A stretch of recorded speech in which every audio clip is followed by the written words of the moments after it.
നമ്മൾ ഈ ദൗത്യ മേഖലയിൽ ചൂരൽ മലയിൽ ഈ വെളിച്ചം ഒരുക്കുന്ന തിരക്കിലാണ് KSEB ഉദ്യോഗസ്ഥർ. ഞാൻ ഇന്നലെ ഒരു KSEBിലെ ഒരു ഉന്നത ഉദ്യോഗസ്ഥനെ ഇവിടെ ഒന്ന് കണ്ടിരുന്നു. അദ്ദേഹം നമ്മളെ കാണാൻ വേണ്ടി വന്നതാണ്. അദ്ദേഹം പറഞ്ഞത് ഈ മേഖലയിൽ ഇന്നലെയോടുകൂടി വൈദ്യുതി ബന്ധം പുനഃസ്ഥാപിച്ചിട്ടുണ്ട്. ഇവിടുന്ന് ഈ പുഴയുടെ തീരത്തുണ്ടായിരുന്ന 3 ട്രാൻസ്ഫോമറുകളാണ് എവിടെയെന്ന് അറിയാതെ ഒഴുകിപ്പോയിരിക്കുന്നത്. അപ്പോൾ ഇന്നലെ ശ്രമകരമായ ദൗത്യത്തിലൂടെ അവർ ഇന്നലെ ഇവിടെ വൈദ്യുതി പുനഃസ്ഥാപിച്ചു. അപ്പോൾ ഈ ലൈൻ പൊട്ടിക്കിടക്കുന്ന മേഖലകളിൽ, അതായത് വൈദ്യുതി ബന്ധം തകരാറായി കിടക്കുന്ന സ്ഥലങ്ങളിലെ ആ ലൈൻ കട്ട് ചെയ്ത് ബാക്കി സജീവമായി നിൽക്കുന്ന മേഖലയിൽ മാത്രം സപ്ലൈ കൊടുത്താണ് അവർ ഇന്നലെ ആ ദൗത്യം പൂർത്തീകരിച്ചത്. വലിയ പണിയായിരുന്നു കഴിഞ്ഞ ദിവസങ്ങളിൽ നിന്നാണ് അദ്ദേഹം പറഞ്ഞത്. ഇതൊക്കെ നമ്മൾ ഇതിനനുബന്ധമായി നടക്കും. പലപ്പോഴും നമ്മളൊരു പക്ഷേ അത് ശ്രദ്ധിക്കാതെ പോകുന്നതാണ്. ഇത്തരം ജോലികൾ ഇപ്പോൾ ഭക്ഷ്യവകുപ്പ്, ആരോഗ്യവകുപ്പ്, KSEB, KSRTC ഒക്കെ ഇതിന് സമാനമായി വലിയ ജോലികൾ ഇവിടെ ഈ രക്ഷാപ്രവർത്തകർക്കൊക്കെ വേണ്ടി ചെയ്യുന്നുണ്ട്. ചിലപ്പോൾ നമ്മളത് വിസ്മരിച്ചു പോവുകയോ കാണാതെ പോവുകയോ ചെയ്യുന്നതാണെങ്കിലും ഈ ഘട്ടത്തിൽ നമ്മളുടെ കൺമുന്നിൽ ഒരു KSEB ജീവനക്കാർ ആ വൈദ്യുതി വിളക്ക് കത്തിക്കാൻ ഉള്ള തകരാറ് മാറ്റാനുള്ള ശ്രമം നടത്തുന്നത് കണ്ടതുകൊണ്ട് അതുകൂടി പരാമർശിച്ചു എന്ന് മാത്രം. അവർ താഴേക്ക് വളരെ സുരക്ഷിതമായി ഇറങ്ങിപ്പോവുകയാണ്. ഇപ്പോൾ ഹാഷ്മി ചോദിച്ചതുപോലെ ഞാൻ നേരത്തെ അത് പറയുകയായിരുന്നു ഹാഷ്മി. അതായത് ഈ ചാലിയാറിലേക്കാണ് കൂടുതൽ ആളുകൾ ഒഴുകിപ്പോയതെന്നാണ് നമ്മൾ ഇതുവരെ ലഭിച്ച വിവരങ്ങൾ വെച്ച് നോക്കുമ്പോൾ നമ്മളുടെ ഒരു അനുമാനം. അതായത് ഇപ്പോൾ പുഞ്ചിരിമട്ടിലെ കഥ അത് അവിടെ നിന്നുള്ള വിവരം തന്നെ കേൾക്കുമ്പോൾ മനസ്സിലാകും. അവിടെ ഉണ്ടായിരുന്ന ആളുകൾ മണ്ണിനടിയിൽ പെട്ടിട്ടുണ്ടോ എന്നതിൽ ഇപ്പോഴൊരു തർക്കമല്ല, ഒരു സംശയമുണ്ട്. അതങ്ങനെ ആയിരിക്കില്ല. അവർ ആദ്യമുണ്ടായ വന്ന വെള്ളത്തിൽ തന്നെ അവർ താഴേക്ക് ആ പുഴയിലേക്ക് ആ ജലാശയത്തിലേക്ക് ഒഴുകിപ്പോയിട്ടുണ്ടാകാനുള്ള സാധ്യതയുണ്ട്.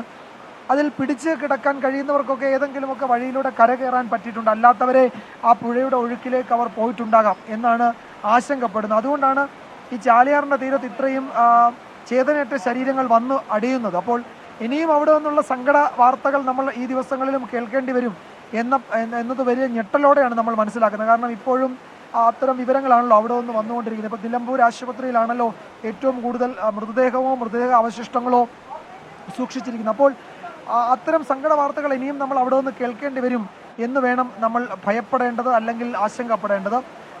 മണ്ണിനടിയിൽ കുടുങ്ങിയവരെ കണ്ടെത്തുക എന്ന ഇനിയുള്ള ശ്രമകരമായ ദൗത്യം എങ്ങനെ മുന്നോട്ട് പോകും, അതിന് നമ്മൾ എവിടെയൊക്കെ ആരെയൊക്കെ തിരയുമെന്നൊക്കെയുള്ള ചോദ്യം ബാക്കി കിടക്കുകയാണ്.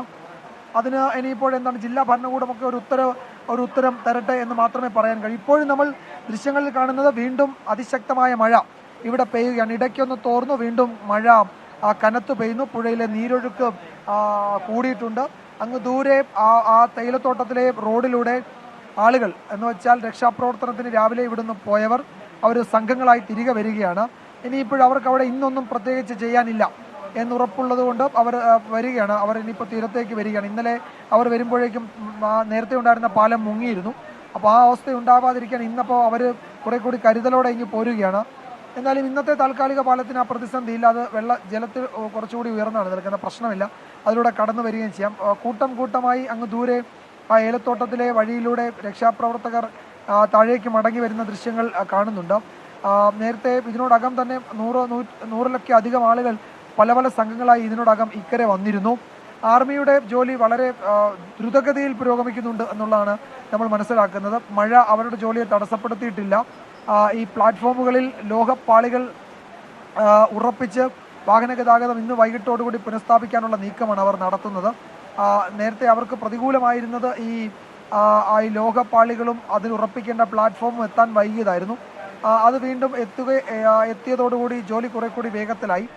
ഇന്നലെ ഏതാണ്ട് ഏർലി മോർണിംഗ് 2 മണി വരെയൊക്കെ അവരുടെ ജോലി ഉണ്ടായിരുന്നു.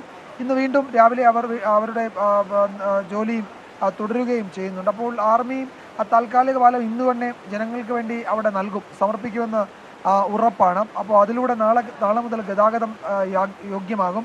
ഇരു കരകളും തമ്മിലുള്ള ബന്ധം കുറെ കൂടി അത് പണ്ടുണ്ടായിരുന്ന പോലെ ആവുകയും ചെയ്യും. പക്ഷേ പണ്ട് അവിടെ ഉണ്ടായിരുന്ന ആളുകളിൽ എത്ര പേർ പുഴ കടന്ന് ഈ പാലത്തിലൂടെ ഇക്കരയ്ക്ക് വരുമെന്നറിയില്ല. കാരണം അതിൽ പലരെയും കാണാനില്ല, അവിടെ എവിടെയുണ്ടെന്നറിയില്ല, അവരെപ്പറ്റി ആർക്കും ഒന്നും അറിയില്ല, അന്വേഷിച്ചിട്ടും കണ്ടെത്തുന്നില്ല.